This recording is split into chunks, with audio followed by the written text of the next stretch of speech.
Depuis l'espace, notre Terre apparaît comme un vaste monde dans lequel la vie a pu se développer. Aujourd'hui, sur la planète bleue, les océans et les continents sont peuplés par des millions d'espèces de plantes, d'animaux, de virus ou de bactéries, et par plus de 7 milliards d'êtres humains.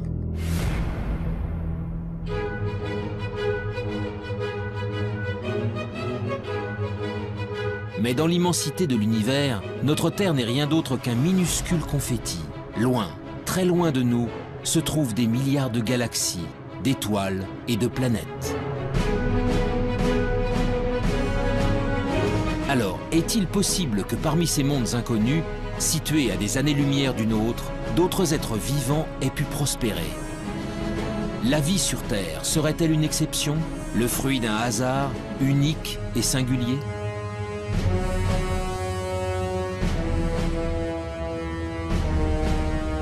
Depuis des décennies, astronomes et biologistes scrutent le ciel à la recherche du moindre signe de vie extraterrestre.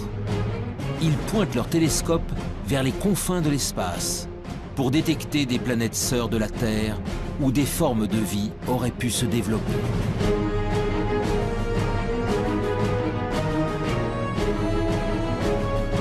Dans le monde entier, des hommes et des femmes tentent de résoudre enfin l'une des plus grandes énigmes de l'humanité. Sommes-nous seuls dans l'univers?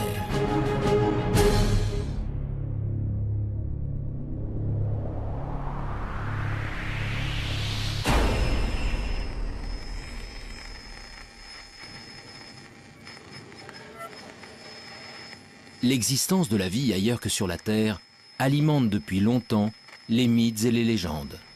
OVNI, extraterrestres, martiens. Les auteurs de science-fiction ou les témoins d'événements anormaux véhiculent cette idée qu'un jour, une rencontre avec des êtres venus d'une autre planète est possible. Pour découvrir si cette idée relève du fantasme ou de la réalité, c'est l'univers tout entier qu'il faudrait parvenir à explorer. Mais les énigmes qui l'entourent sont nombreuses. Créé lors du Big Bang il y a environ 13,5 milliards d'années, il est tellement vaste que nous n'en connaissons même pas les dimensions. À l'intérieur se trouveraient des centaines de milliards de galaxies, et dans ces galaxies, des centaines de milliards d'étoiles. Notre Soleil et les 8 planètes qui gravitent autour ne sont donc que quelques grains de poussière dans le cosmos. Alors, où commencer cette quête de la vie ailleurs? Dans quelle direction regarder? Et que chercher?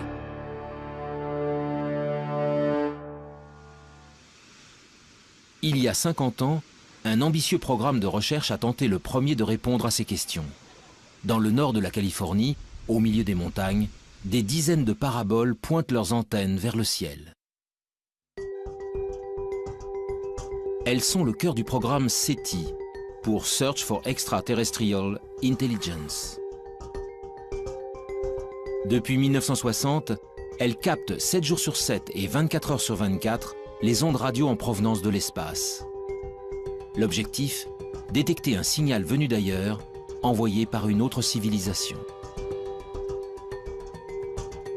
Dans l'univers, de nombreux objets célestes produisent des ondes radio. Pour déceler un éventuel message intelligent, les scientifiques tentent donc de capter ceux qui ne ressemblent à rien de connu.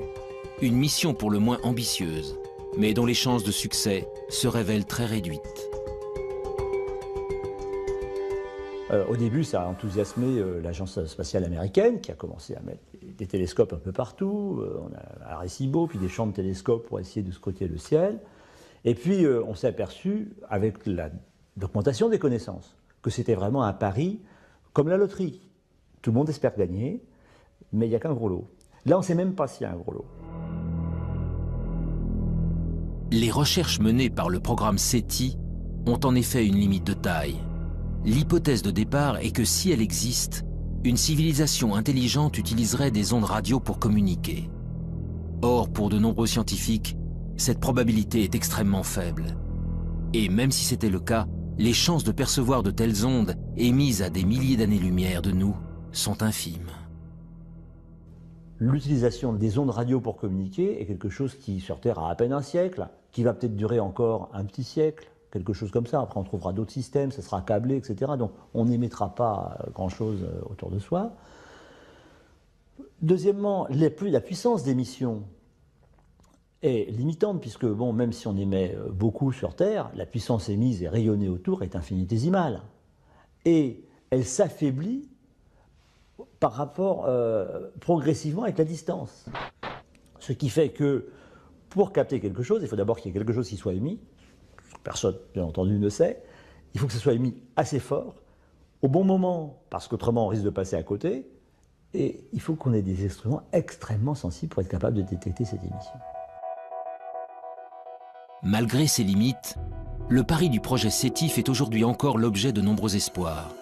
Mais tandis que certains attendent patiemment de recevoir un signal émis par une civilisation intelligente, d'autres spécialistes se sont engagés dans une quête bien différente.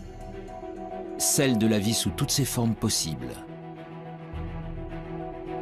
Sur Terre, elle revêt une multitude de formes, des êtres complexes dotés d'intelligence jusqu'aux végétaux et aux bactéries les plus primitives. Alors, si la vie est apparue ailleurs dans l'univers, à quoi pourrait-elle ressembler? Pour le savoir, il faut d'abord définir précisément ce qu'est le vivant, et surtout connaître en détail les ingrédients essentiels à son apparition.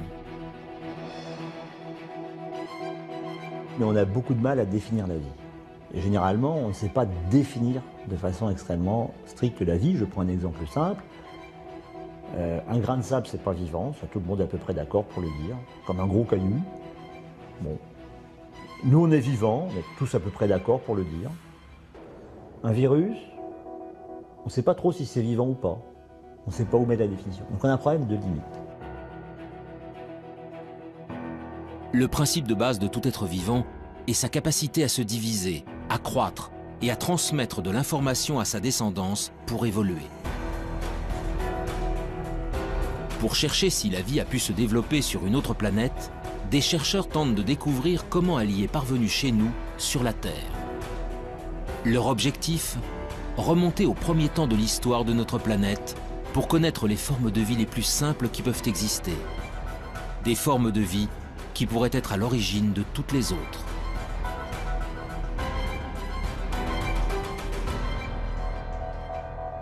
Nous sommes au Centre de biophysique moléculaire d'Orléans. Ici, la géologue Frances Westall et son équipe étudient d'étranges cailloux, des roches d'origine volcanique, vieilles de plusieurs milliards d'années. Dans les deux roches qu'on a ici, il y a une roche qui vient d'Australie. Elle est vieille de 3,5 milliards d'années et ce sont des cendres volcaniques qui ont été déposées en effet sur une plage. Cette roche-là, qui est très très lourde, vient d'Afrique du Sud. Elle est presque aussi vieille, 3,3 milliards d'années. Cette roche aussi, vous voyez, est laminée. Les laminations vert et noir, ce sont des laminations de sédiments, différents types de sédiments. Le vert, ce sont les sédiments volcaniques, les grains volcaniques, les sables volcaniques.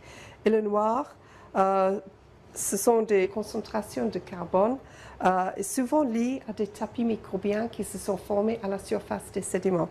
Donc là, on ne voit absolument rien, mais je sais que ces roches sont bourrées de traces de vie. Des traces de vie. En d'autres termes, des micro-organismes primitifs et ancestraux. Voilà donc ce que contiendraient ces roches venues d'un autre âge. Sous l'œil d'un puissant microscope électronique, le tapis de microbes fossilisés se révèle dans ses moindres détails.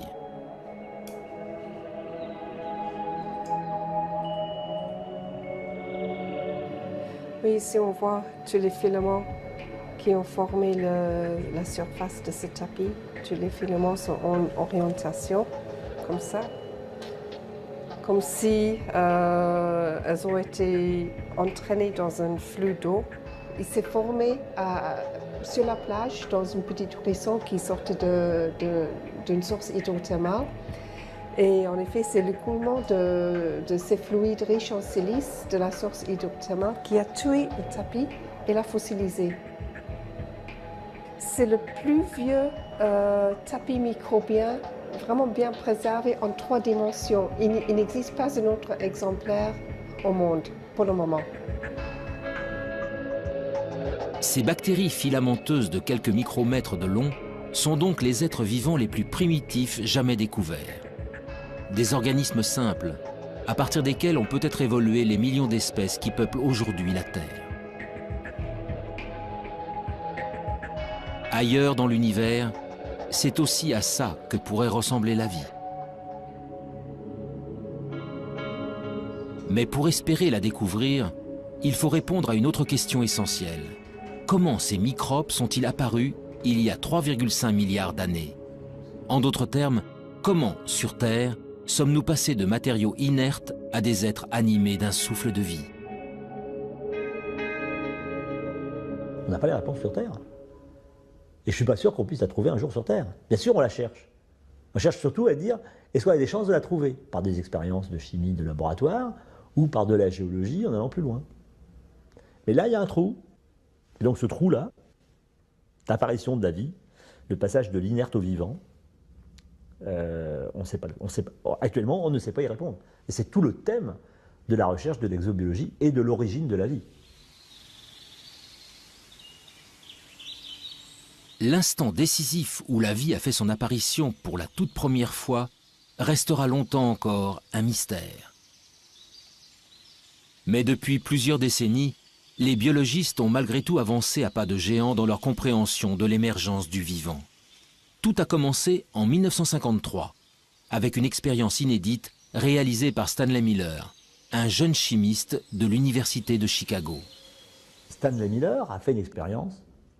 Il a dit, je vais prendre des ingrédients, comme si c'était de l'atmosphère primitive, et puis je vais faire des décharges électriques dedans, et je vais voir ce qui se produit. Et c'est comme ça qu'il a fait une des premières démonstrations, et la première démonstration historique, qu'à partir d'éléments simples, le gaz carbonique, CO2, l'eau, H2O, l'ammoniac, NH3, ou l'azote, N2, donc des éléments simples, communs, etc., avec des éclairs électriques, en refroidissant, on était capable de produire des molécules comme celles qui fabriquent la vie telle que nous la connaissons, des acides aminés. Les acides aminés sont considérés comme les briques du vivant, des éléments primordiaux à la base de chaque organisme, du plus simple au plus complexe. Sur Terre, ils sont au nombre de 20. En s'assemblant les uns aux autres, ils forment les protéines, de longues molécules qui composent les cellules et assurent toutes les fonctions de l'organisme. Pour la première fois, Stanley Miller démontre que ces molécules peuvent se former spontanément à partir d'éléments simples. Du carbone, de l'hydrogène, de l'oxygène, de l'azote, du phosphore, du soufre. Des atomes présents partout à la surface de la Terre et qui réagissent entre eux lorsqu'ils sont soumis à un intense apport d'énergie. Il y a plus de 4 milliards d'années, les prémices de la vie sur notre planète seraient donc sans doute apparues ainsi. Mais alors ce même phénomène a-t-il pu se produire ailleurs dans l'univers? D'autres astres ont-ils un jour été le siège de telles réactions chimiques? Le 28 septembre 1969, une météorite s'écrase dans le sud de l'Australie. Baptisé météorite de Murchison, du nom du village voisin, ce caillou tombé du ciel va révolutionner notre conception des origines de la vie. Dans la météorite de Murchison, on a trouvé 70 acides aminés différents. Donc ils ne sont pas terrestres, ils ont été produits chimiquement quelque part. Des acides aminés semblent donc pouvoir être fabriqués ailleurs que sur Terre. Pour découvrir où dans l'univers de telles réactions chimiques auraient pu se produire, direction la région parisienne, au sein du prestigieux Institut d'astrophysique spatiale.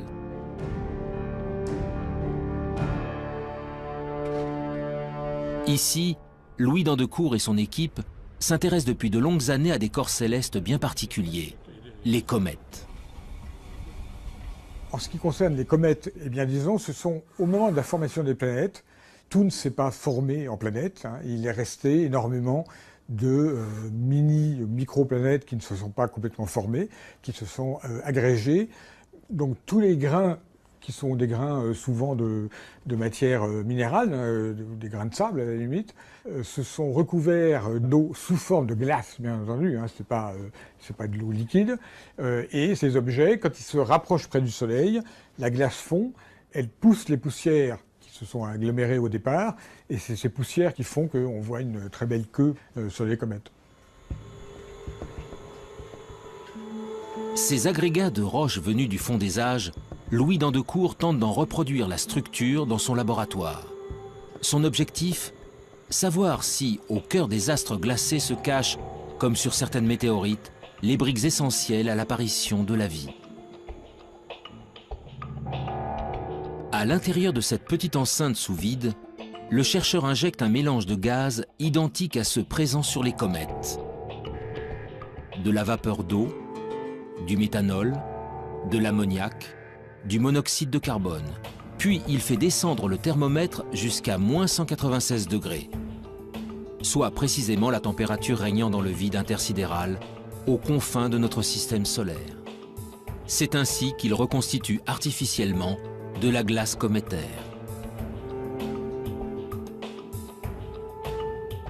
Pendant 2 semaines, le mélange est bombardé par des rayons UV. Un rayonnement puissant qui équivaut à l'intensité émise par la lumière des étoiles pendant 1 million d'années.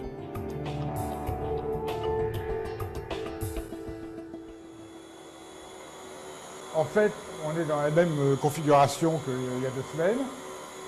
On a arrêté la lampe qui produit les photons et on est prêt maintenant à sortir l'échantillon qui se trouve toujours dans le cryostat. Sous l'effet de cet apport d'énergie, les glaces subissent d'intenses transformations chimiques.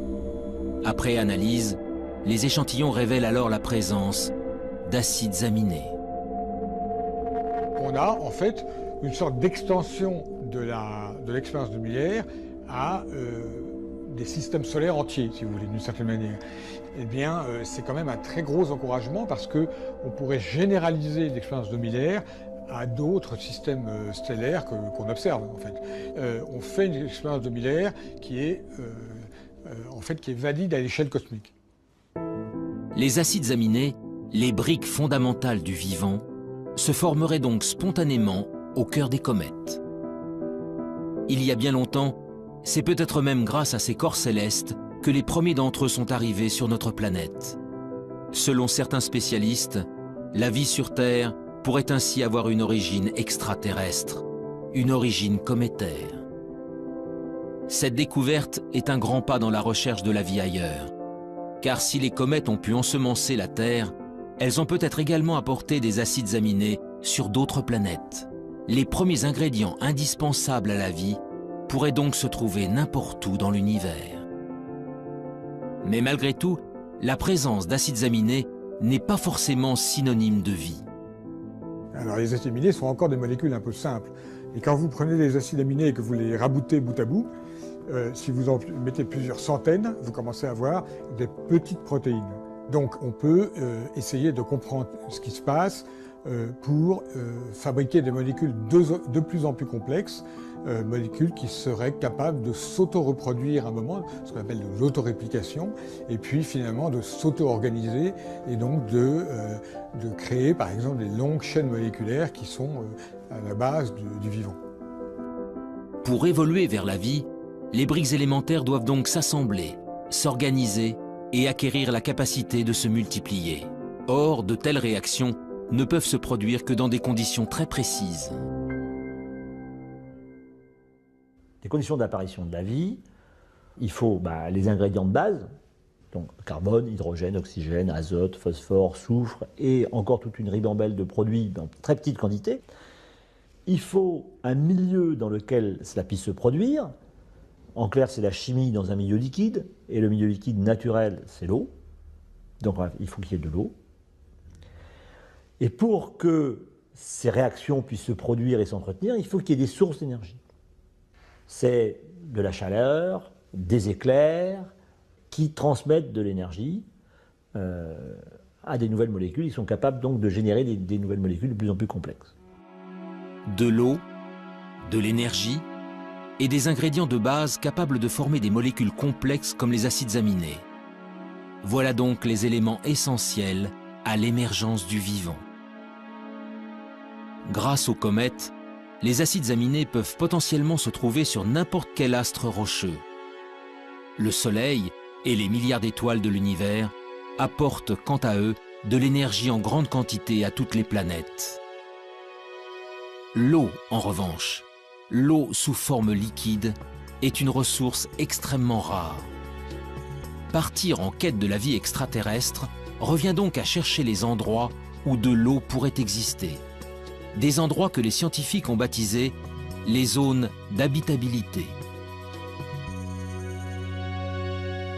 Où est-ce qu'on peut trouver ça? Dans quelle région autour d'un soleil on peut trouver ces conditions? Alors, pour simplifier, la zone habitable, c'est si je prenais la Terre et que je sois capable de la déplacer plus ou moins près de son soleil, il y a un moment où ça va chauffer beaucoup quand je m'en rapproche, hein, il y aura une telle chaleur en surface que l'eau ne pourra exister que sous forme de vapeur. Il n'y aura plus de liquide. Si je m'éloigne, eh ben, il va faire de plus en plus froid parce que je reçois de moins en moins d'énergie. Toute l'eau va se condenser, va devenir glacée. Donc je sortirai de la zone habitable. Donc ça me définit une zone habitable.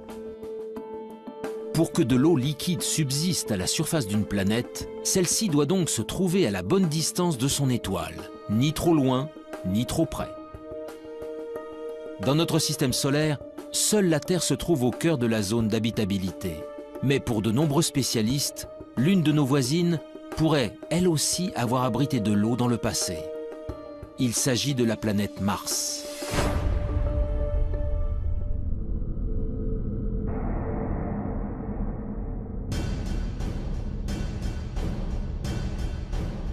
Aujourd'hui, Mars est un désert hostile et froid. À sa surface, une atmosphère toxique et un désert rouge battu par des vents violents. Mais en se rapprochant, les traces d'un passé bien différent se révèlent. Des fleuves asséchés, des canyons, des deltas. Autant d'indices démontrant qu'autrefois, l'eau coulait à flot sur la planète rouge. Mars est en réalité à l'extrême limite de la zone habitable de notre Soleil. Il y a plusieurs centaines de millions d'années, elle était ainsi recouverte d'un vaste océan. Alors, cette eau aurait-elle permis à une vie extraterrestre de s'y développer? Et si oui, des organismes vivants ou fossilisés subsistent-ils encore quelque part? Depuis quelques décennies, la planète Mars fait l'objet de toutes les attentions. Américains, Russes, Européens y ont déjà envoyé près de 50 missions pour en percer les mystères. La dernière en date s'appelle Curiosity.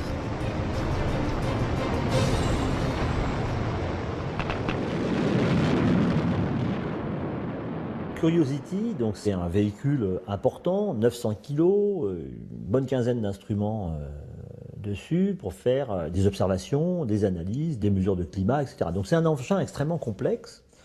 L'objectif premier de Curiosity, c'est de déterminer les conditions qui ont pu exister lorsque le cratère dans lequel il est tombé a été formé, et depuis qu'il a été formé. Donc c'est un peu déterminer les conditions d'habitabilité. Est-ce que la planète a connu une période humide? Est-ce qu'elle a duré assez longtemps? Et qu'est-ce que ça a produit au niveau de la géologie? Le rover Curiosity est commandé à distance par des équipes de la NASA en Californie. Mais en France, toutes les nuits, des scientifiques travaillent en temps réel avec leurs homologues américains. Nous sommes au Centre national d'études spatiales de Toulouse.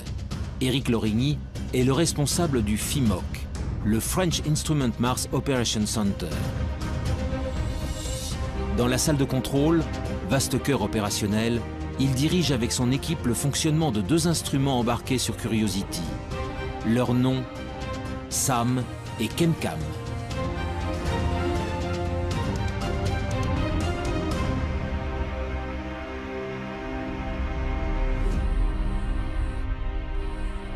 L'instrument KEMCAM est un instrument qui envoie un laser sur des roches Donc il envoie la puissance d'une centrale nucléaire sur 1 cm². Donc ça crée une explosion momentanée, mais très petite, sur la roche. Ça la met en fusion et la lumière émise par cette roche en fusion est analysée ensuite par des spectromètres qui permettent de savoir exactement la nature de la roche.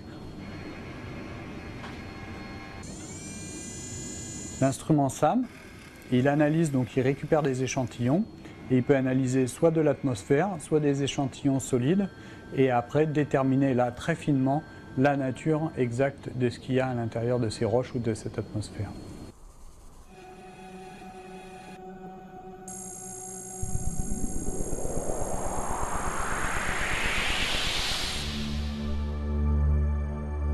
Avec ses mini-laboratoires embarqués, Curiosity est parti en quête de signatures de la vie. Très vite, ses premières analyses confirment que de l'eau a bel et bien coulé autrefois à la surface de la planète rouge. Mais pour naître et pour se développer, la vie a besoin de millions d'années. Alors, le précieux liquide est-il resté suffisamment longtemps? Pour le savoir, Curiosity a déployé son bras robotisé pour creuser le sol martien. Nous avons fait 2 forages à l'intérieur de la planète Mars. Donc ce sont des trous de 6 cm à peu près de profondeur et qui font le diamètre d'une pièce de 1 centime. Voilà. Et ces 2 forages que nous avons faits nous ont permis de découvrir de l'argile et de l'argile dans un milieu sans oxygène où la vie pourrait naître. L'argile est le fruit d'une longue dégradation de la roche par de l'eau. Sa présence est donc la preuve irréfutable que l'eau liquide a existé pendant longtemps sur le sol martien. Mais si la vie est un jour apparue sur la planète rouge, il est impossible qu'elle subsiste aujourd'hui en surface. Car Mars est en permanence soumise aux rayons cosmiques venus de l'espace. Des rayons puissants qui détruisent instantanément toute molécule organique. Le seul espoir viendrait donc des profondeurs de la roche.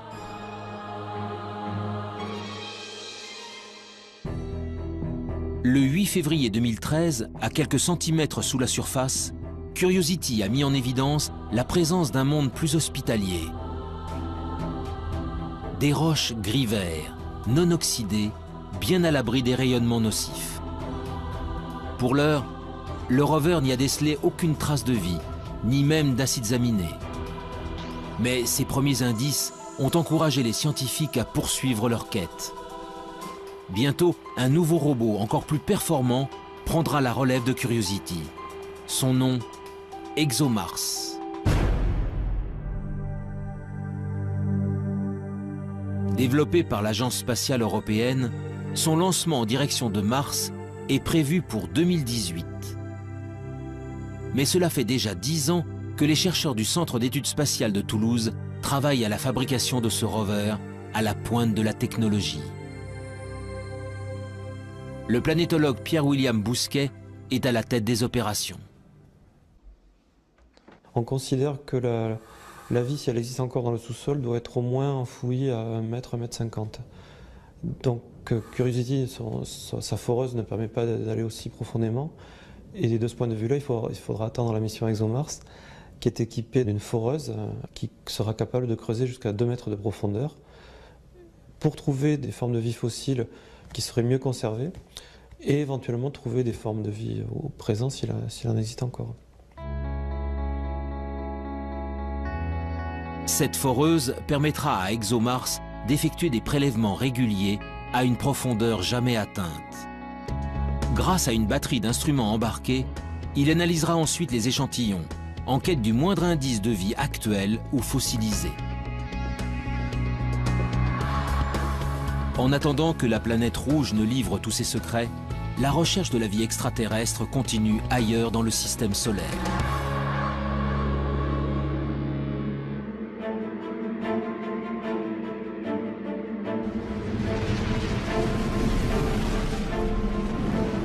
Au-delà de Mars, les planètes rocheuses cèdent la place aux géantes gazeuses.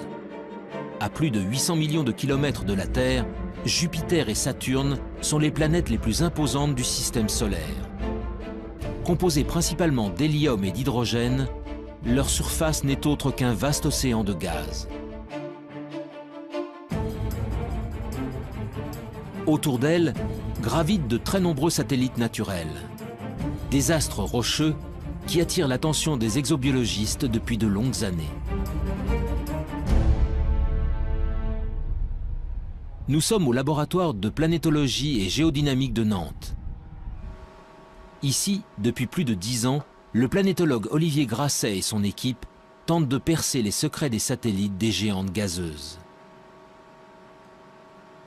Pendant longtemps, c'est-à-dire avant les missions Voyager, on a toujours considéré que l'environnement externe, c'est-à-dire le monde au-delà de Jupiter, est un environnement très froid, ce qui est vrai. Et très froid, c'est vraiment très froid, c'est-à-dire qu'à Jupiter, il fait à peu près moins 120 degrés Celsius, et au niveau de Saturne, on est plutôt aux alentours de moins 150, presque jusqu'à moins 180, enfin bon, ça commence à être vraiment très très froid. Et il est bien entendu que l'eau n'existe pas sous forme liquide. À la surface des lunes, au niveau des planètes, il n'y a pas d'eau liquide disponible comme on l'imagine sur Terre. Mais ce qui est vrai en surface n'est pas vrai en profondeur. Loin, bien loin du Soleil, les satellites des géantes gazeuses sont pour la plupart recouverts d'une épaisse couche de glace. Mais en 1979, la sonde Voyager 1 découvre Europe, la 6e lune de Jupiter. Les clichés révèlent alors une surface extrêmement lisse, la plus lisse de tout le système solaire, parcourue par de mystérieuses lignes sombres. 15 ans plus tard, la mission américaine Galileo livre des photos en haute résolution et vient approfondir ses observations. Une façon assez simple de l'expliquer, c'est quand on a des poches liquides en dessous. C'est beaucoup plus difficile à expliquer si on n'a que du solide en dessous. Il y a aussi des très grandes fractures, plusieurs milliers de kilomètres à la surface. Et ces fractures, en fait, on a pu voir qu'elles n'étaient pas faites de glace pure, mais qu'elles étaient faites avec un mélange de glace et de sel. Donc ça, c'est évidemment quelque chose qui très rapidement nous a fait penser, en dessous, il y a peut-être un océan liquide avec des sels, un océan salé. Parce que si à un moment je casse la croûte, l'océan salé remonte et puis ce qui va me rester, c'est cette signature de sel le long des lignes. En 1997, la mission Cassini s'envole à son tour pour explorer le système de Saturne. Et là encore, une lune au comportement exceptionnel va mettre en émoi la communauté scientifique. Son nom, Encelade. Jusqu'à la mission Cassini, Encelade est une lune parmi tant d'autres. Jusqu'au jour où Cassini survole la Lune et se rend compte qu'il y a un geyser, alors là un geyser géant, qui existe au niveau du pôle sud et qui évacue en permanence de l'eau liquide dans l'espace. Et Cassini est passé au travers de ce geyser et a démontré que c'était bien de l'eau, enfin qu'il y avait d'autres constituants, mais principalement de l'eau, ce qui nous a permis d'affirmer qu'il y avait une poche liquide sous la glace au niveau du pôle sud.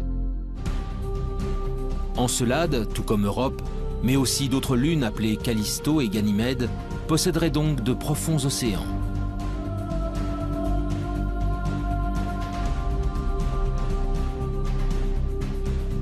Mais cette eau est enfouie sous des kilomètres de glace dans l'obscurité la plus totale. Dès lors, peut-elle malgré tout héberger des êtres vivants? Sans aucun apport de lumière, la vie est-elle capable de subsister? En parallèle à l'exploration spatiale, on a poursuivi avec des moyens nouveaux l'exploration de la Terre, d'autres disciplines scientifiques. Et ils ont découvert qu'il y avait des organismes, des micro-organismes essentiellement, mais même des organismes supérieurs, qui vivaient dans des conditions tout à fait particulières. Et ils ont appelé ça des extrémophiles. Donc ça voulait dire que la vie aurait pu exister et se développer sur ces corps célestes dans des conditions beaucoup plus larges que les conditions physiques qu'on connaissait au départ sur la Terre. Pour les spécialistes, ces organismes ultra-résistants seraient donc capables de survivre dans les océans enfouis des satellites glacés. Mais pour que de telles formes de vie apparaissent, un autre élément se révèle essentiel. Cette eau liquide doit être en contact avec des roches, de la matière minérale, susceptible d'apporter les molécules de base à la chimie du vivant.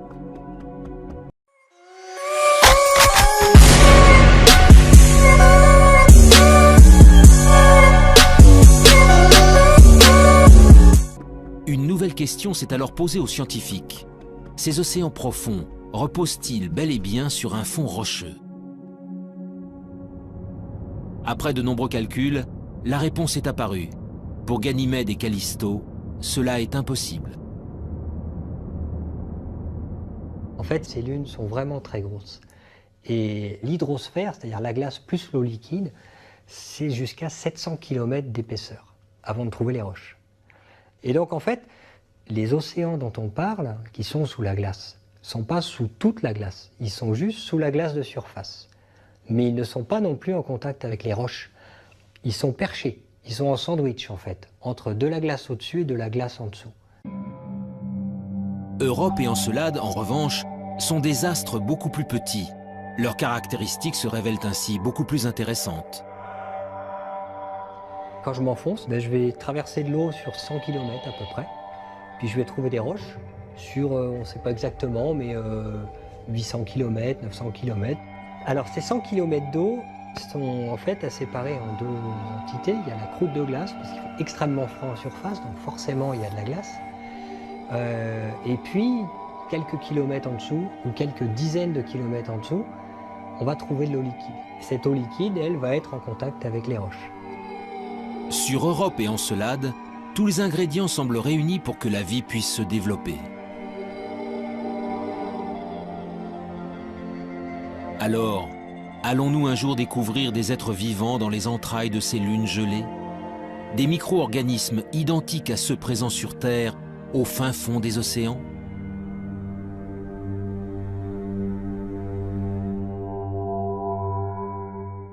Alors les exobiologistes, il y en a déjà qui sont prêts à aller creuser un trou et à lancer la pêche à la ligne ou au filet pour ramasser une sirène. Ça, bon. Mais bon, on ne va pas lancer tout de suite le pêcheur. Pour deux raisons. La première, c'est qu'on va confirmer l'océan, on va essayer de le caractériser. Et puis, le trou, il faut quand même percer profond parce qu'on ne sait pas s'il y a entre 5, 10, 18, 20, 100 km d'épaisseur de glace. Sur Terre, l'épaisseur de glace la plus grosse qu'on connaisse, c'est 3 km au pôle sud. Bon, donc 100 km de glace, même 10 km de glace, ça fait beaucoup à trouver quand même. Puis dessous, il y a un petit océan qui fait 10, 20, 100, 1000 km de profondeur. Et c'est pas facile d'y aller. Donc avant d'aller analyser sous de la glace, on a le temps. D'autres missions d'observation seront lancées dans les prochaines décennies pour mieux connaître les satellites de Jupiter et de Saturne. Ce n'est qu'après que l'homme ira y creuser pour découvrir enfin si nous sommes vraiment seuls dans le système solaire.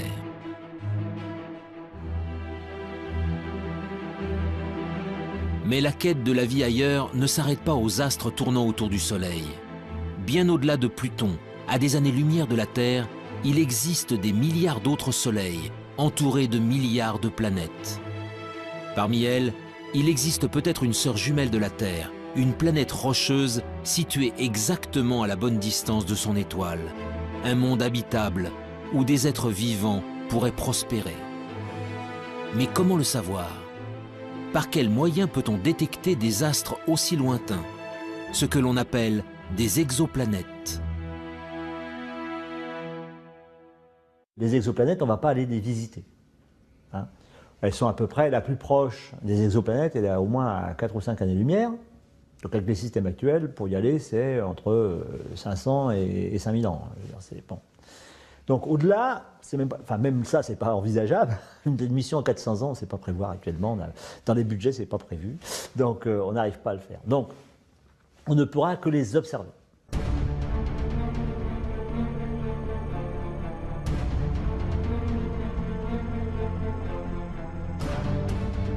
Depuis plus de 10 ans, les astronomes du monde entier pointent donc leurs télescopes vers les confins de la galaxie.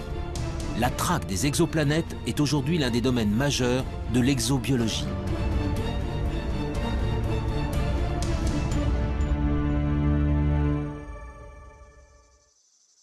Dans le sud de la France, à l'Observatoire de Haute-Provence, Rodrigo Diaz et son équipe s'apprêtent à passer une nuit entière à observer les étoiles. Donc là, on vient de commencer à observer une étoile sur laquelle on soupçonne qu'il y a des compagnons planétaires. C'est une étoile assez proche, qui a à peine 25 années-lumière de la Terre. La recherche d'exoplanètes est un travail de longue haleine. À de telles distances, noyées dans le halo de lumière émis par leur étoile, elles sont en effet parfaitement invisibles. Elles ne peuvent donc être détectées que de manière indirecte. Avec leur télescope, les scientifiques tentent en fait de percevoir les infimes oscillations d'une étoile générées par la présence d'une planète en orbite. Entonces, la presencia de un objeto en órbita La présence d'une planète en orbite provoque un mouvement de l'étoile. Et c'est ce mouvement que nous essayons de détecter avec ces instruments. Cela nous permet de prouver la présence d'une planète en orbite. Mais voir une étoile bouger à des millions de kilomètres de la Terre n'est pas chose facile. Pour y parvenir, les chercheurs utilisent une méthode bien particulière, baptisée technique des vitesses radiales. On utilise un effet physique connu qui s'appelle l'effet Doppler. C'est ce qu'on peut entendre quand une automobile ou les sirènes d'une ambulance passent devant nous. Avec la vitesse, la fréquence du son émis change. Avec la lumière, il se passe exactement la même chose. Quand une étoile bouge vers nous ou s'éloigne de nous, la lumière qu'elle émet se décale respectivement vers le bleu ou le rouge. Au fil des jours, une étoile entourée d'une exoplanète va donc successivement apparaître bleue, puis rouge, sur les écrans d'ordinateur. En multipliant les mesures sur une longue période, les astronomes peuvent alors calculer la vitesse de rotation et même la masse de la planète détectée. Mais toutes ces informations ne permettent pas de répondre à la question essentielle. L'exoplanète est-elle similaire à la Terre? En d'autres termes, s'agit-il d'une planète rocheuse dont l'orbite se trouve dans la zone d'habitabilité de son étoile?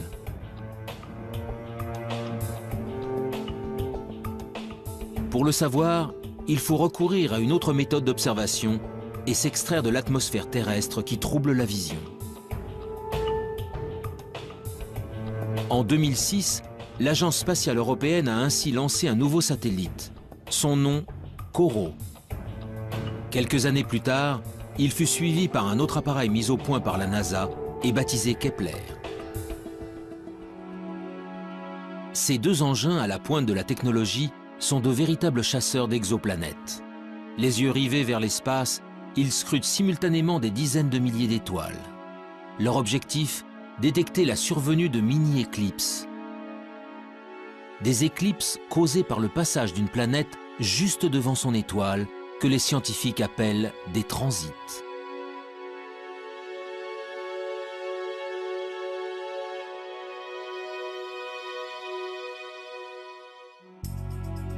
En combinant les données obtenues par les satellites à celles recueillies depuis le sol, les scientifiques peuvent alors mieux connaître la nature des planètes détectées.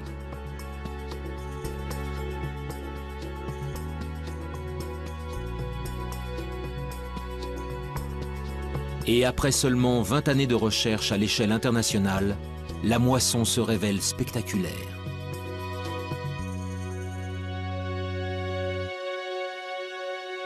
Donc actuellement, on a détecté, alors ça change tous les jours, mais on est à 888 planètes extrasolaires. Et puis, je pense que dans les cartons de COROT, il y a encore 400 planètes qui doivent être à peu près déterminées. On soupçonne qu'elles existent, mais elles ne sont pas formellement démontrées. Et pour Kepler, on doit être autour de 1500 planètes dont on attend de pouvoir confirmer, parce qu'il faut différentes méthodes pour confirmer. La plupart sont des planètes gazeuses qui font 3, 4, 5, 10 fois la masse de Jupiter. Jupiter, c'est 300 fois la masse de la Terre. Hein, donc. Par la méthode des transits et par d'autres méthodes, on a réussi à détecter des planètes qui font à peu près 10 fois la masse terrestre. Donc on a découvert des planètes qui étaient telluriques, rocheuses. Parmi la multitude d'astres décelés, une douzaine de planètes rocheuses suscitent un intérêt tout particulier.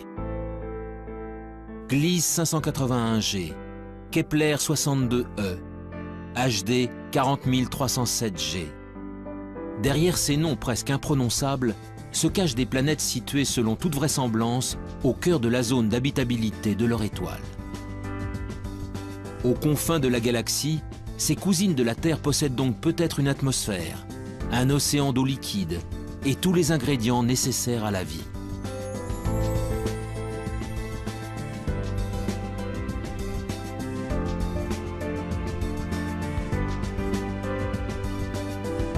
Mais dans sa quête d'autres mondes, l'homme se trouve sans cesse confronté à l'immensité de l'espace. En effet, comment savoir si l'une d'elles héberge effectivement des êtres vivants? Comment détecter une forme de vie à sa surface, à des dizaines d'années-lumière de distance? Ces questions trouveront peut-être un jour des réponses grâce à une nouvelle génération d'instruments.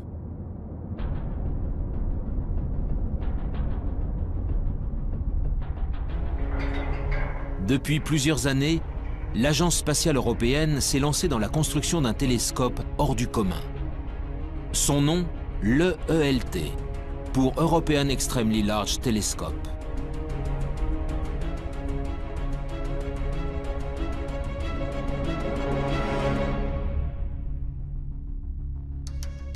Avec son miroir de 39 mètres de diamètre, il sera 10 fois plus sensible que les télescopes actuels. Sa mise en service n'est pas prévue avant 2020.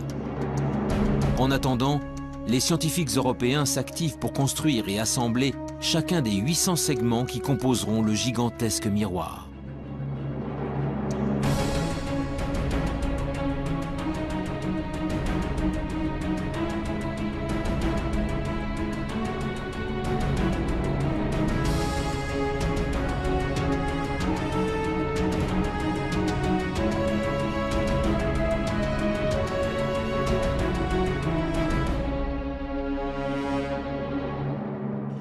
À Marseille, Jean-Gabriel Cuby est le responsable scientifique des opérations pour la partie française. Ce que l'on vise avec l'EELT, c'est réellement de faire une image directe de la planète et donc de la séparer de son étoile. Bien évidemment, l'étoile autour de laquelle la planète gravite est des millions ou des milliards de fois plus lumineuse que la planète. Et donc, la difficulté de la technique consiste à isoler le mieux possible la lumière qui vient de l'étoile de manière à pouvoir distinguer la planète. Donc c'est ce qu'on appelle l'imagerie directe. La quête ultime est d'arriver un jour à réaliser des images de planètes relativement semblables à la Terre, en tout cas de même taille, et on espère également pouvoir donc caractériser les atmosphères de ces planètes. Dans sa chasse aux planètes sœurs de la Terre, l'EELT sera appuyé par un autre projet tout aussi ambitieux, le James Webb Space Telescope, développé par la NASA. Lui ne scrutera pas le ciel depuis le sol, mais depuis les confins du système solaire, à 1,5 million de kilomètres de la Terre.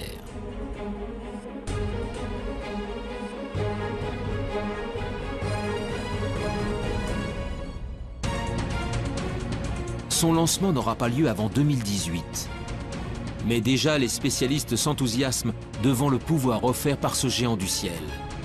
C'est notamment le cas de Pierre-Olivier Lagage, responsable du service d'astrophysique du commissariat à l'énergie atomique.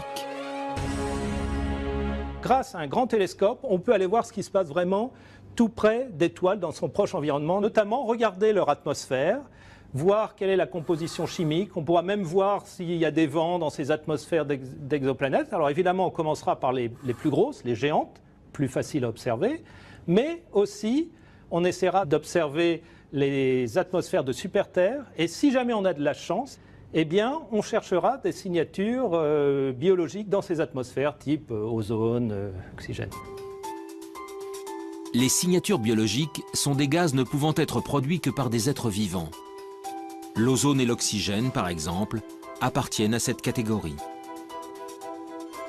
Si un jour le James Webb Space Telescope ou l'EELT parviennent à en détecter, si leurs observations sont confirmées et irréfutables, alors nous pourrons enfin dire que nous ne sommes pas seuls dans l'univers.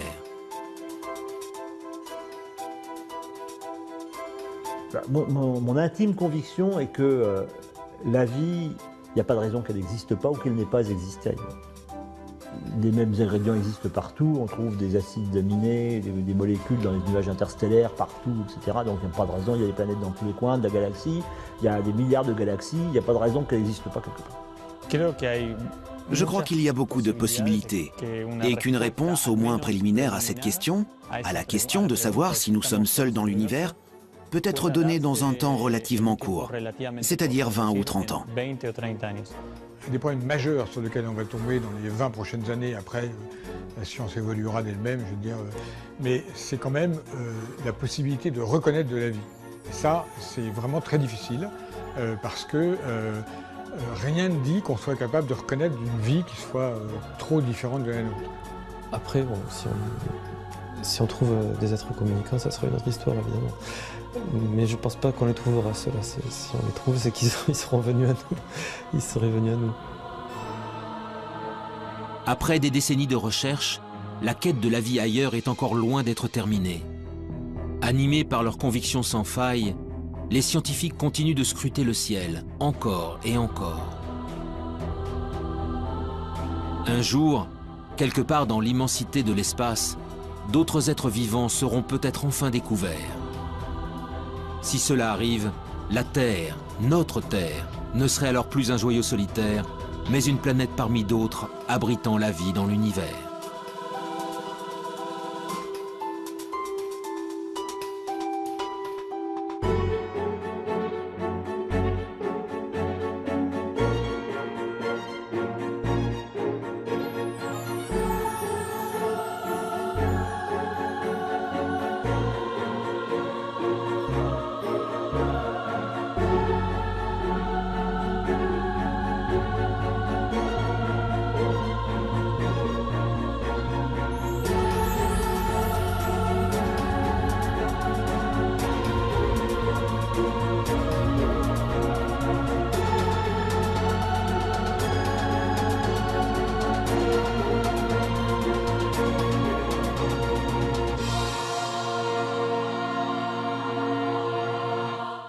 Et de l'argile dans un milieu sans oxygène où la vie pourrait naître.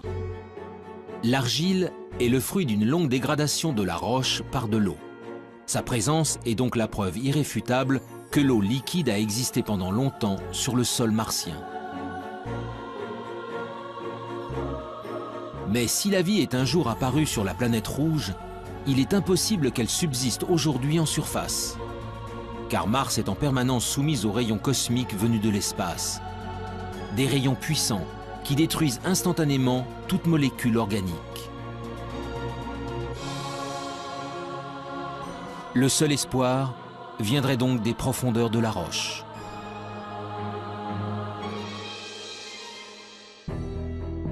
Le 8 février 2013, à quelques centimètres sous la surface, Curiosity a mis en évidence la présence d'un monde plus hospitalier.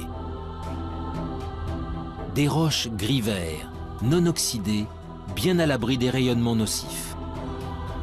Pour l'heure, le rover n'y a décelé aucune trace de vie, ni même d'acides aminés. Mais ces premiers indices ont encouragé les scientifiques à poursuivre leur quête. Bientôt, un nouveau robot encore plus performant prendra la relève de Curiosity.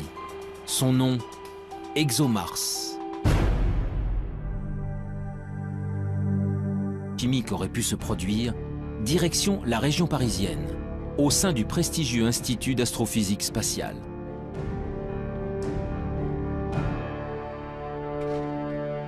Ici, Louis Dandecourt et son équipe s'intéressent depuis de longues années à des corps célestes bien particuliers, les comètes. En ce qui concerne les comètes, eh bien disons, ce sont au moment de la formation des planètes, tout ne s'est pas formé en planètes, hein, il est resté énormément de micro-planètes qui ne se sont pas complètement formées, qui se sont agrégées. Donc tous les grains qui sont des grains souvent de matière minérale, des grains de sable à la limite, se sont recouverts d'eau sous forme de glace, bien entendu, hein, c'est pas de l'eau liquide, et ces objets, quand ils se rapprochent près du Soleil, la glace fond, elle pousse les poussières qui se sont agglomérées au départ, et c'est ces poussières qui font qu'on voit une très belle queue sur les comètes. Ces agrégats de roches venus du fond des âges, Louis d'Andecourt tente d'en reproduire la structure dans son laboratoire. Son objectif ? Savoir si, au cœur des astres glacés se cachent, comme sur certaines météorites, les briques essentielles à l'apparition de la vie. À l'intérieur de cette petite enceinte sous vide, le chercheur injecte un mélange de gaz identique à ceux présents sur les comètes. 3, 4, 5, 10 fois la masse de Jupiter. Jupiter, c'est 300 fois la masse de la Terre. Hein, donc. Par la méthode des transits et par d'autres méthodes, on a réussi à détecter des planètes qui font à peu près 10 fois la masse terrestre. Donc, on a découvert des planètes qui étaient telluriques, rocheuses. Parmi la multitude d'astres décelés, une douzaine de planètes rocheuses suscitent un intérêt tout particulier. Gliese 581G, Kepler 62e, HD 40307G. Derrière ces noms presque imprononçables se cachent des planètes situées selon toute vraisemblance au cœur de la zone d'habitabilité de leur étoile. Aux confins de la galaxie, ces cousines de la Terre possèdent donc peut-être une atmosphère, un océan d'eau liquide et tous les ingrédients nécessaires à la vie.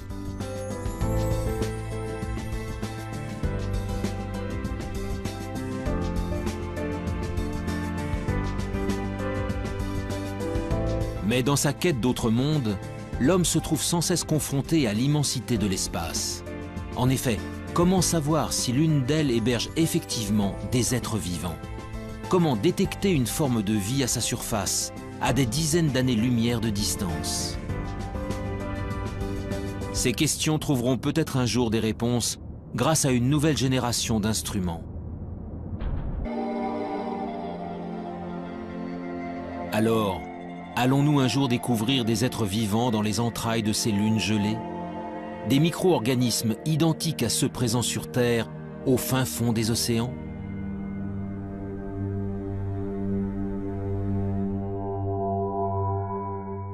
Alors les exobiologistes, il y en a déjà qui sont prêts à aller creuser un trou et à lancer la pêche à la ligne ou au filet pour ramasser une sirène. Hein. Ça, bon.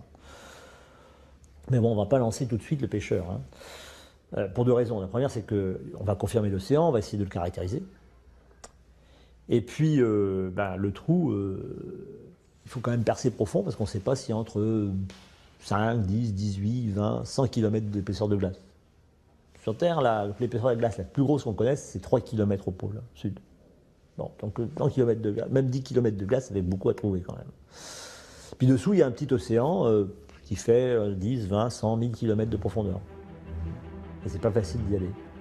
Donc avant d'aller analyser sous de la glace, on a le temps. D'autres missions d'observation seront lancées dans les prochaines décennies pour mieux connaître les satellites de Jupiter et de Saturne.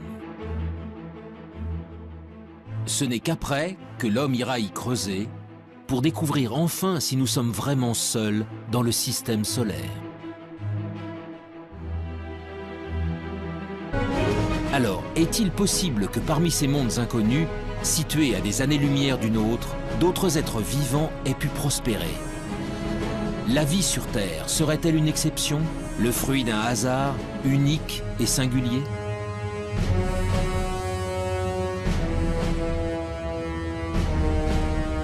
Depuis des décennies, astronomes et biologistes scrutent le ciel à la recherche du moindre signe de vie extraterrestre. Ils pointent leurs télescopes vers les confins de l'espace pour détecter des planètes sœurs de la Terre où des formes de vie auraient pu se développer.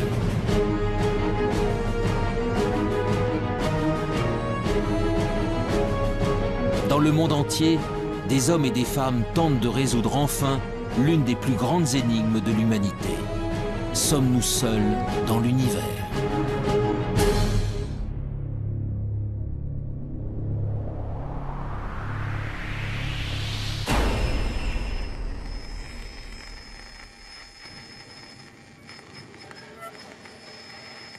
L'existence de la vie ailleurs que sur la Terre alimente depuis longtemps les mythes et les légendes.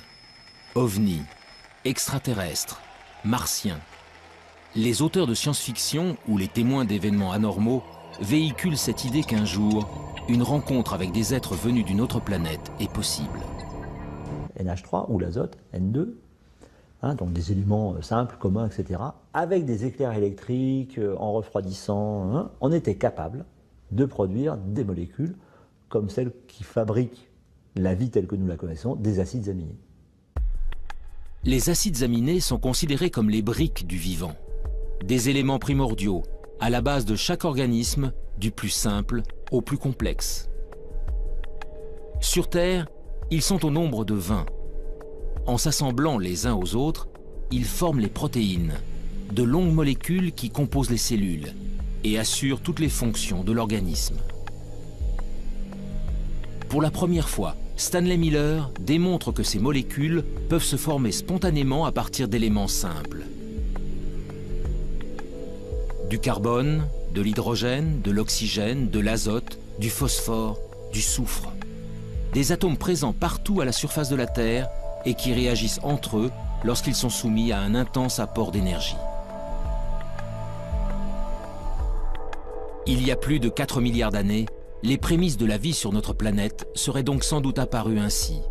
Mais alors ce même phénomène a-t-il pu se produire ailleurs dans l'univers? D'autres astres ont-ils un jour été le siège de telles réactions chimiques? Le 28 septembre 1969, une météorite... Le système solaire entier, si vous voulez, d'une certaine manière. Eh bien, c'est quand même un très gros encouragement parce qu'on pourrait généraliser l'expérience de Miller à d'autres systèmes stellaires qu'on observe, en fait. On fait une expérience de Miller qui est valide à l'échelle cosmique.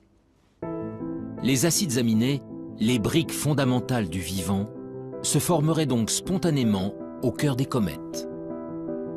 Il y a bien longtemps, c'est peut-être même grâce à ces corps célestes que les premiers d'entre eux sont arrivés sur notre planète. Selon certains spécialistes, la vie sur Terre pourrait ainsi avoir une origine extraterrestre, une origine cométaire. Cette découverte est un grand pas dans la recherche de la vie ailleurs.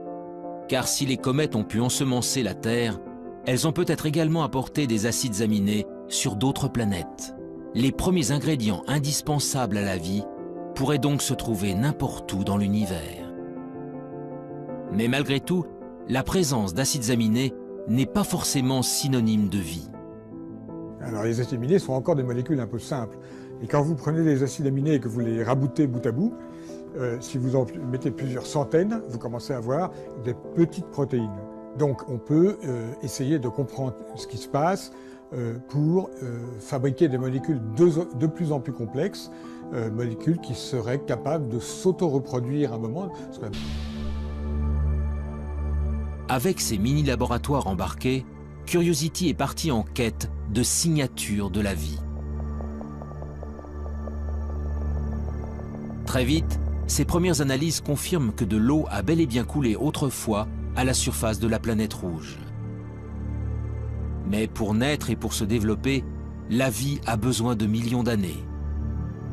Alors le précieux liquide est-il resté suffisamment longtemps? Pour le savoir, Curiosity a déployé son bras robotisé pour creuser le sol martien. Nous avons fait 2 forages à l'intérieur de la planète Mars, donc ce sont des trous de 6 cm à peu près de profondeur et qui font le diamètre d'une pièce de 1 centime. Voilà. Et ces 2 forages que nous avons faits nous ont permis de découvrir de l'argile et de l'argile dans un milieu sans oxygène où la vie pourrait naître. L'argile est le fruit d'une longue dégradation de la roche par de l'eau. Sa présence est donc la preuve irréfutable que l'eau liquide a existé pendant longtemps sur le sol martien. Mais si la vie est un jour apparue sur la planète rouge, il est impossible qu'elle subsiste aujourd'hui en surface. Car Mars est en permanence soumise aux rayons cosmiques venus de l'espace. Des rayons puissants qui détruisent instantanément toute molécule organique. Harry du projet SETI fait aujourd'hui encore l'objet de nombreux espoirs.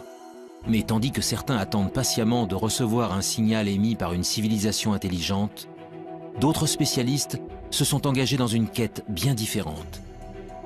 Celle de la vie sous toutes ses formes possibles. Sur Terre, elle revêt une multitude de formes, des êtres complexes dotés d'intelligence jusqu'aux végétaux et aux bactéries les plus primitives. Alors, si la vie est apparue ailleurs dans l'univers, à quoi pourrait-elle ressembler? Pour le savoir, il faut d'abord définir précisément ce qu'est le vivant, et surtout connaître en détail les ingrédients essentiels à son apparition. Mais on a beaucoup de mal à définir la vie. Et généralement, on ne sait pas définir de façon extrêmement stricte la vie. Je prends un exemple simple. Un grain de sable, c'est pas vivant, ça tout le monde est à peu près d'accord pour le dire, comme un gros caillou. Bon. Nous, on est vivants, on est tous à peu près d'accord pour le dire. Un virus, on ne sait pas trop si c'est vivant ou pas. On ne sait pas où mettre la définition. Donc on a un problème de limite. Le principe de base de tout être vivant est sa capacité à se diviser, à croître et à transmettre de l'information à sa descendance pour évoluer. Pour chercher si la vie a pu se développer sur une autre planète, dans l'univers, de nombreux objets célestes produisent des ondes radio. Pour déceler un éventuel message intelligent, les scientifiques tentent donc de capter ceux qui ne ressemblent à rien de connu. Une mission pour le moins ambitieuse, mais dont les chances de succès se révèlent très réduites. Au début, ça a enthousiasmé l'agence spatiale américaine qui a commencé à mettre des télescopes un peu partout. On a Arecibo, puis des champs de télescopes pour essayer de scruter le ciel. Et puis, on s'est aperçu, avec l'augmentation des connaissances, que c'était vraiment un pari comme la loterie. Tout le monde espère gagner, mais il n'y a qu'un gros lot. Là, on ne sait même pas s'il y a un gros lot. Les recherches menées par le programme SETI ont en effet une limite de taille. L'hypothèse de départ est que si elle existe, une civilisation intelligente utiliserait des ondes radio pour communiquer. Or, pour de nombreux scientifiques, cette probabilité est extrêmement faible. Et même si c'était le cas, les chances de percevoir de telles ondes émises à des milliers d'années-lumière de nous sont infimes. L'utilisation des ondes radio pour communiquer est quelque chose qui, sur Terre, a à peine un siècle, qui va peut-être durer encore un petit siècle, quelque chose comme ça. Après, on trouvera d'autres systèmes, ça sera câblé, etc. Donc, on n'émettra pas grand-chose autour de soi. Deuxièmement, la puissance d'émission est limitante, puisque, bon, même si on émet beaucoup... La vie sur Terre serait-elle une exception, le fruit d'un hasard unique et singulier ?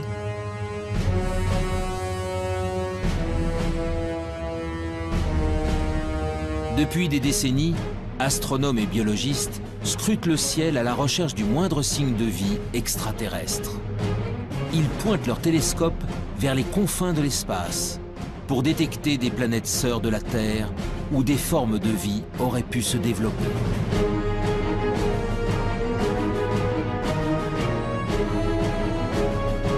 Dans le monde entier, des hommes et des femmes tentent de résoudre enfin l'une des plus grandes énigmes de l'humanité. Sommes-nous seuls dans l'univers ?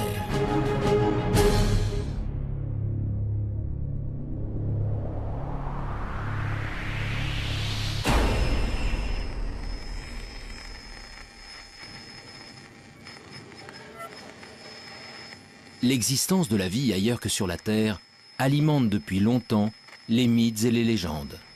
OVNI, extraterrestres, martiens. Les auteurs de science-fiction ou les témoins d'événements anormaux véhiculent cette idée qu'un jour, une rencontre avec des êtres venus d'une autre planète est possible. Pour découvrir si cette idée relève du fantasme ou de la réalité, c'est l'univers tout entier qu'il faudrait parvenir à explorer.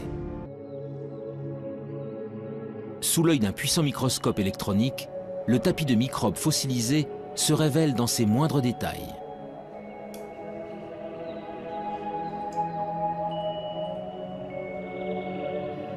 Oui, ici on voit tous les filaments qui ont formé la surface de ce tapis. Tous les filaments sont en orientation, comme ça.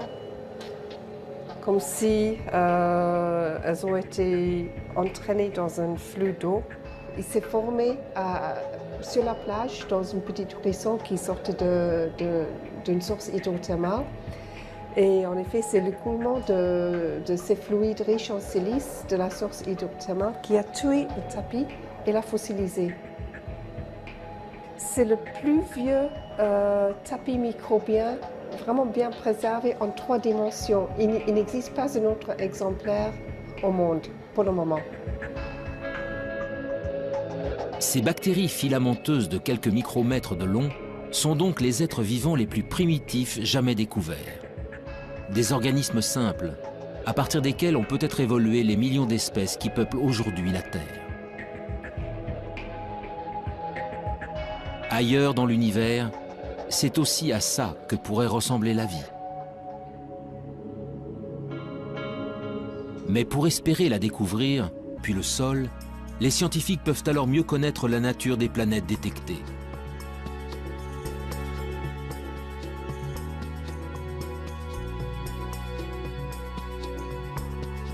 Et après seulement 20 années de recherche à l'échelle internationale, la moisson se révèle spectaculaire.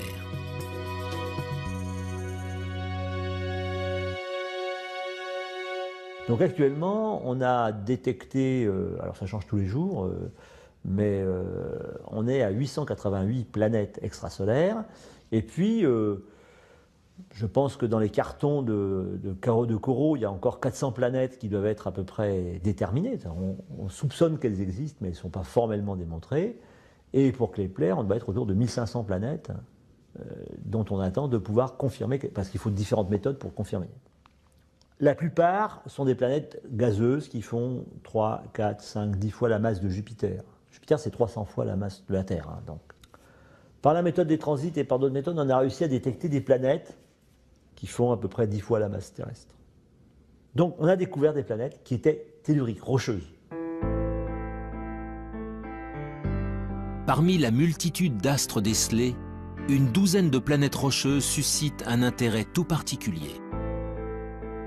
Gliese 581G, Kepler 62e, HD 40 de l'Université de Chicago. Stanley Miller a fait une expérience et il a dit je vais prendre des ingrédients comme si c'était de l'atmosphère primitive et puis je vais faire des décharges électriques dedans et je vais voir ce qui se produit.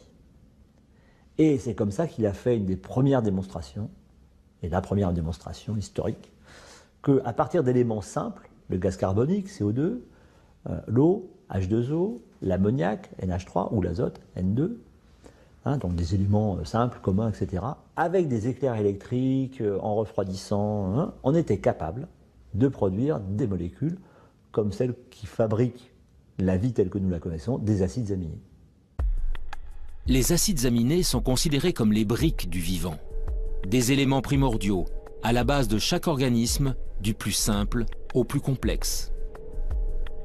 Sur Terre, ils sont au nombre de 20. En s'assemblant les uns aux autres, ils forment les protéines, de longues molécules qui composent les cellules et assurent toutes les fonctions de l'organisme. Pour la première fois, Stanley Miller démontre que ces molécules peuvent se former spontanément à partir d'éléments simples. Du carbone, de l'hydrogène, de l'oxygène, de l'azote, du phosphore, du soufre.